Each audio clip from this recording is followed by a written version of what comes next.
Ei ole vist kevadisemad teemad, kui seda on suverehvid ja mootoriõlid, eks ole, ja meil on Wulfi õlidest olnud õnn siin viimase paari aasta jooksul rääkida.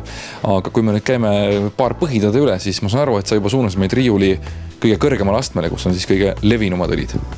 Ja, et eelnevalt oleme rääkinud siin autoomanike jaoks mõeldud mootoriõlidest, kuna nüüd juba on lumi läinud ja teed vabad, siis ka kaherattalistele on mõeldud meil päris suur valik õlisid.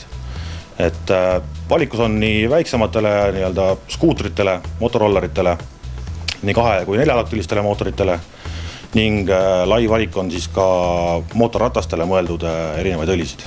Me teame, vanakooli mehed armastavad mõelda, kas paneme paaki segu või paneme bensiini ja õli eraldi. Tänapäeval vist ühtegi rollerit sellist ei ole, kus peaks mingisugust segu kokku kallama. Ikkagi õlipaaki läheb õli ja bensiinipaaki bensiin. No vot, rollerid on ikkagi 2 tüüpi, et on nii 4-taktilised, kus käib siis õli eraldi ja kütus eraldi, aga on ka 2-taktilised, kus siis ikkagi tuleb teha oma valmis segu ja siis vastavalt siis tootjapoolsetele nõuetele siis segada bensiini siis vastava õliga. Et meie õlid on just selle poolest nagu head, et ongi just mõeldud rollerimeestele, kes on nagu linna tsükli sõitudega, et vähese tuhasisaldusega, ehk siis ei tahmada mootorit ja on ka hästi puhtad, et ei pea seda remontima. Õlidest ikka see 5V30, 540 ja kõik need tavapärased, et kas selles maailmas midagi muutunud ka on? Jah, et ega mootorratastel on ikkagi õlid natukene teistmoodi, et seal on mõeldud just nendele kõrgematele koormustele, kõrgematele temperatuuridele, et need õlid on ikka üldjuhul seal kas 10V40 või siis ütleme 5V50 ja mis kannatavad hästi just sellist nii-öelda piitsa andmist. Kuidas üldse kevadel seda õli asja kontrollida, et tegelikult loomulikult kogu aeg peaks autot korras hoidma, õlitaset võib mõõta, aga kuidas õli seisukorda üldse kontrollida, olgu see siis mootorratas või auto? Iga, ütleme siis rattaomanik tavaliselt ikkagi vahetab oma õlid ära siis kas siis peale juba hooaega ehk siis sügisel või siis kellel on jäänud ta tõesti tegemata siis kevadel esimesele võimalusel. Et päris nii-öelda 2 hooaega ikkagi ühe õliga keegi sõita nagu ei soovita, et tekib sinna ikkagi seda ladestist ja ka happesust. Põhiküsimus on ikkagi see, et kui peaks midagi äpardama valesti minema õliga, siis kui suured need kahjud on, sest et ma kujutan ette, et inimene, tänapäeva linnainimene, kes ega väga ei oska ise seal väga õli vahetada, kui esinduses, aga kui peab tegema, võib midagi bussi keerata.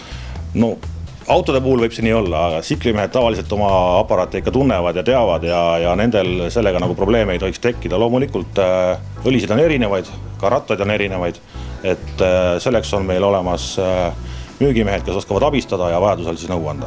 Kuidas üldse Wulfi õlid eestlastele tuttavaks on saanud? Et siin on juba mõnda aega ju müüdud. Ma saan aru, et tegemist ju selles mõttes premium kvaliteediga ja võib-olla ei ole esmapilgul kõige tuntum kaubamärk inimestel. Ei, Wulfi õlid on eestlastele väga meeldima hakanud, et seda me müüme siin juba Eestis pea 10 aastat vast. Ja kuna tegemist on tõesti hea kvaliteediga ja väga soodsa hinnaga, siis me ei saa kurta. Kui nüüd siia riiuli juurde tulla, siis me täna räägime küll sellisest hooaja õlist, aga see valik selle mõttes assortii erinevatest nimetustest on, siin on 10+ neid igatahes. Jah, ei, õlide valik ongi järjest laienev teema, et üldjuhul iga seadmetootja või autotootja üritab oma nii-öelda sertifikatsioone siin õlidele peale panna ja sellest tingituna ka tekivad erinevad õlid, et päris enam nii ei ole, et üks õli kõikidele autodele. Kuule, tegelikult me teemaväliselt jäi silma siin samas poes ka need eribensiinid, millega on suur silt ka ukse peal ja ma saan aru, et inimesed ikkagi seda oskavad otsida või tahavad otsida. Et paari sõnaga räägid, miks peaks, ma ei tea, muru nidukesi panema eribensiini, mitte ise oma segu keerama?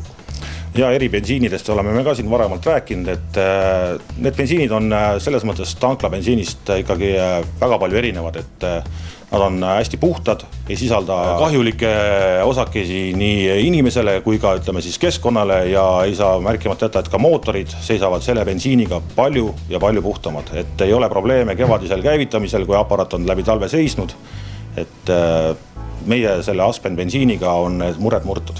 Seda autopaaki ju ei kalla?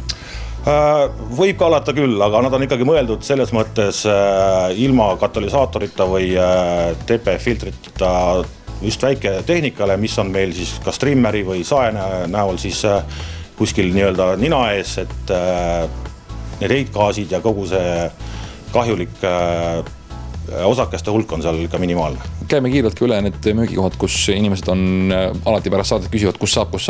Me oleme praegu Maardus Vana-Narva maantee 8, aga mõned kohad on ikka veel. Ja, et kõik need õlid on loomulikult saadavas meie Flexoli esindustes, aga samuti ka Olerexi tanklaketis ning ka Tööriistamarketis on meil Wolfi valik täitsa olemas. Võiksime mainida, et aprillikuus on meil käimas kampaania nüüd Olerexi ketis ja alates maist on samuti kampaania algamas Tööriistamarketis.